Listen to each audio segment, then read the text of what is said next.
Uy, content creator ka, B? So, alam mo na, di ba? Yung tipong, wag mo kong istorbohin, wag mo kong guluhin. Dahil gumagawa ako ng content. O kaya naman, ayaw mo maistorbo sa pag-edit ng video. Tapos may pagkakataon pang mapuyat ka sa paggawa ng content. Pag mga ganun ang nararanasan mo, content creator ka nga. Pero kahit minsan, parang zombie ka na sa puyat.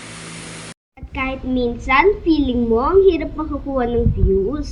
Pero sige lang, tuloy lang mga B. Kasi baka bukas, viral ka na. At baka mamaya may isang taong matutuwa. O baka mamaya may matatawa, may i-inspire sa video mo. Kaya sige lang, record lang ng record. Edit lang ng edit.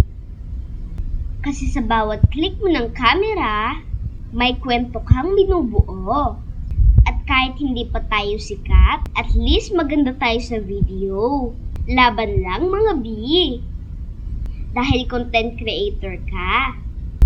Certified Puyat Club tayo.